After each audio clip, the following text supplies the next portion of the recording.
Close early to make way for football fans starting next week. Tanya Joaquin explains why it's a race against the game clock. Tanya? Joe, the vendors will have to squeeze in all the sales they can before tailgaters take over the parking lot next Saturday afternoon for the first game of the football season.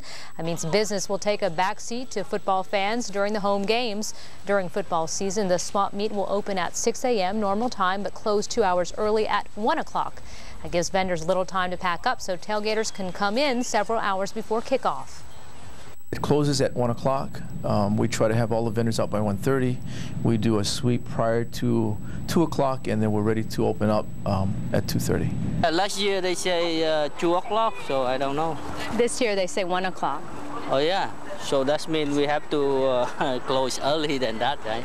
Hard time for football game because you need to put it down early. Probably an hour, yeah, to break it down. Overall, the businesses say it's a hardship, but worth it to cash in on game day sales. As for the game, it isn't sold out yet. A crowd of about 35,000 is expected for the Warriors' season opener against Northern Colorado. Tanya Joaquin, KHON 2 News. Another watch list for UH Warrior quarterback Colt Brennan. The senior slinger is on the Davey O'Brien Award watch list. It's another top QB in the nation honor, about the 75th award that Brennan is an early candidate for. He was, however, one of 3 finalists for the O'Brien last year, which would eventually go to Ohio State's Troy Smith.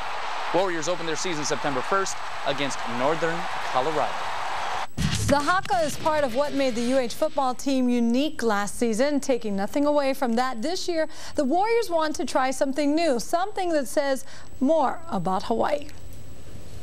Last year it was cool to bring everyone together, but it didn't have any personal feeling to it. So this year we're going to try and make it come from the players, so we'll have more connection. The Warriors didn't totally identify with the haka, which is from the Maori people of New Zealand. So they're working on something that represents them. Hawaii now has a Hawaiian version of the war chant, which includes some elements of Samoan culture.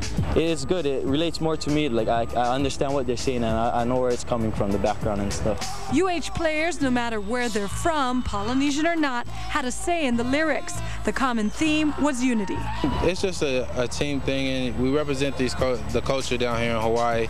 And we realized that as soon as we came on the island, it's different from any other university, and we accept that. Besides the language, the moves will be signature to this group. A couple of warriors who dance hula are putting the words to motion.